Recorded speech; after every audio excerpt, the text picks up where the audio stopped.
朋友们，告诉你一个很多人都没有意识到的真相，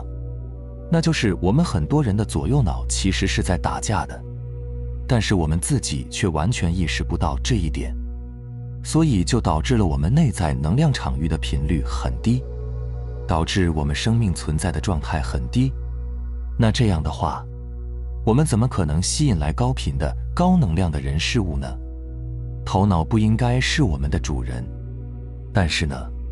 同样我们也不应该把它当作是我们的敌人。头脑其实是我们人类所特有的一个非常伟大、非常了不起的工具，所以我们除了要练习跳出头脑、观察头脑以外，我们也要有意识地去利用我们头脑的一些功能，帮助我们引导更高频、更丰盛的生命显化，提升我们生命存在的状态。我们的左右脑分别掌管着我们不同的部分，比如说数学、逻辑推理、归纳、总结、判断等等，这些呢，就都是由我们的左脑去掌管的。所以呢，左脑也可以称之为是一个逻辑脑。那么我们的右脑呢，它其实是一个视觉脑、感受脑。所以说，右脑掌管着我们心想事成的显化。别看左右脑的体积都差不多，但是相比较而言的话，我们右脑所具备的神经元突触的数量要比左脑丰富巨大的多得多。所以右脑的创造和显化的力量要远远地强过左脑。我们人类更多的潜能其实也是藏在我们的右脑里。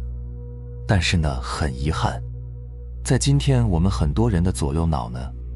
其实在生命的显化这件事情上呢，是彼此对抗的。左右脑其实是在打架的，但是我们自己却完全意识不到这一点，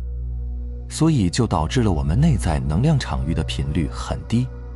导致我们生命存在的状态很低。那这样的话，我们怎么可能吸引来高频的、高能量的人事物呢？我打个比方，比如说一个妈妈今天接到了孩子的电话，孩子在电话里说，今年春节要从美国回来过年，所以搭了一个长途飞机，路上要飞行10多个小时。然后呢，挂完电话以后，这个妈妈心里想着，我要为我的孩子祈祷一下，希望他能平平安安地坐飞机回来。你看他左脑的逻辑想法，想的是希望孩子能平安地回来。可是到了晚上，可能他在洗澡的时候，突然脑袋里就蹦出来一个画面。这个画面呢，是他看到了孩子的飞机一下子坠毁了，然后发生了空难，然后他就感到很悲痛，感到很恐慌，导致他在晚上睡觉的时候呢，就开始躺在床上翻来覆去的睡不着，脑子里总是反复的去想着这些恐怖的画面，甚至还能真实的感受到那种不幸发生以后自己真实的悲痛感。于是他就开始变得非常的焦虑，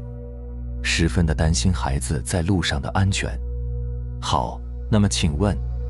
在显化上，他左脑希望孩子平安回来的想法，和他右脑的这些非常不好的画面，哪一个威力更大呢？答案当然是右脑的这些想象和感受，因为右脑的画面和感受在创造和显化的威力上，要远远的比左脑的逻辑性想法要强大得多。所以我之前也说过，如果你是一个妈妈，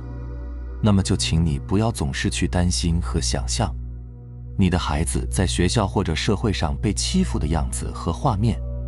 或者说总是去担心和联想孩子遇到车祸、意外等等之类的画面。不要总是去想象和担心这些不仅不会去帮助孩子，你其实是在诅咒你的孩子，你是在用你的意念推动这些事情的真实发生。另外，我再拿大家都很关心的成功来举个例子，比如一个人如果他心里想着我一定要创业成功，我一定要有一个好的结果，这是他左脑的逻辑想法，对吧？可是他的右脑呢，却是在无意识的，一直在不自觉的联想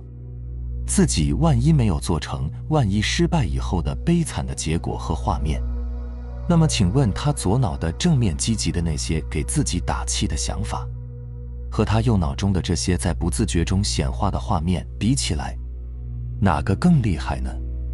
没错，还是右脑。因为右脑掌管链接的是我们的潜意识，它的力量是表意识的上万倍不止。所以我们想一下，如果他带着这些内在的十分负面的画面去创业、去做事，带着这些担心、焦虑、恐惧的感受去做事，那么他内在的能量频率又怎么会高呢？一个内在能量场域很低的人，又怎么可能创造和链接上高频的人事物呢？所以大概率他的创业最后也不会成功。这就是我们平时所讲的吸引力法则。其实它的核心就是一个人内在能量场域的振动频率，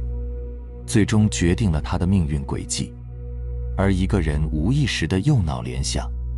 则会直接地影响到他内在能量场域振动频率的高低。其实我们很多时候都会感到自己的能量呢，总是会不知不觉中被无形地削弱了。很大一部分的原因，其实就是来自于我们右脑的无意识的想象和想法。我们人类拥有着一个非常优秀而伟大的工具，也就是我们的头脑。只是我们很多时候都不懂得要如何的去运用它，所以我们总是会自动的去显化一些负面的感受，显化一些不好的画面和结果。我们无法做到主动而自由地去控制我们的头脑，也就是说，我们根本无法驾驭我们的头脑。其实人类社会发展到今天呢，我们在智力的发达程度上已经是非常的了不起了，我们已经拥有了一颗非常强大的大脑了。但是现在我们所面临的和需要迫切解决的问题，其实是失衡的问题。所以我们除了要在我们的练习中跳出头脑，观察头脑，我们还要学会去正确的运用它。这样呢，我们才可以更好地实现到一种生命的平衡。如果继续让左右脑这么打下去，不仅会内耗严重，而且也会让我们很难轻易地去达成一件事，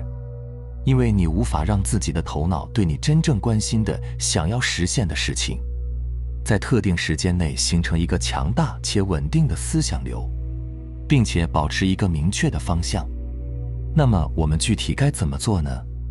你首先要明确什么是我想要的，然后让我们的头脑可以朝着某一个方向进行一个持续的有意识思考的过程。然后呢，你要有意识地在自己的右脑中让它持续稳定地显化出来，也就是让达成这件事的具体过程和步骤不断地显化，这样接下来头脑才能成为你最好用的工具，帮助你在具体的行动步骤上去完成创造。然而大多数人现在的状态呢，却是在头脑里一直无休止、无方向、碎片化的进行着各种各样混乱无意识的思考。你想要实现的根本无法在你的头脑中持续稳定的显化，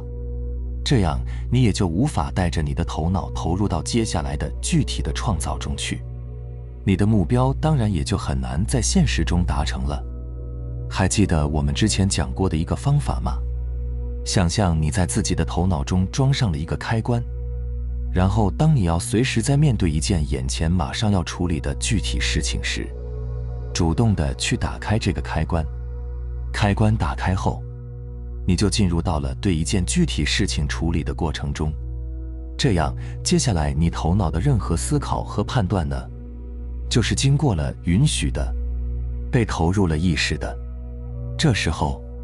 你的头脑就会在某一件事情的某个具体步骤上有意识的工作。当然，当你觉察到自己正在思考的时候，也要立马关上它。具体呢，可以这样做：马上问自己一个问题，我现在想的东西是不是我接下来要做的一件具体的事呢？同时你还可以继续问自己，我现在想这个的目的是什么？别小看这两个问题，这两个问题都会指引着你跳脱出大脑的无意识联想，回归当下。比如你发现你的大脑正在回忆过去自己曾经受过的某种伤害，然后你的心中呢就开始升起愤怒和痛苦。这很显然并不是一件具体你要做的事，对吧？所以你就立刻把大脑关掉。再比如你发现你的大脑正在担心或者幻想未来还没有发生的，就比如上面我讲的妈妈担心孩子的例子，这同样也不是一件具体你要做的事。好，立刻关掉。当你需要运用你现有的认知把眼前的事处理好，在这个时候那没有问题，你就把它打开。你看，当这一切都变得熟悉而又自然的时候，你就已经具备了平衡大脑的能力。这样你就逐渐摆脱了你之前的命运轨迹，摆脱了痛苦，内心呢开始真正的走向平和和安静。这就是带着觉知去使用头脑的心法。除此之外，你所谓的思考基本上都是无意识的、没有意义的思考，也就是胡思乱想、心猿意马，是你的左右脑在打架，它们只会消耗你的能量，拉低你内在能量场域的频率，让你远离正念。最后记住这一句话：如果你的一切言行都是依凭本心、良知而为，那么根本就无需评判，也无需在意被评判。任何已经发生的过去都根本无需回忆，这叫过往不恋。未来还没有发生的，也根本无需联想和恐惧，这叫未来不迎。明白了吗？好了，非常感谢你能看到这里，希望能对你有所触动和启发。我们下期再见。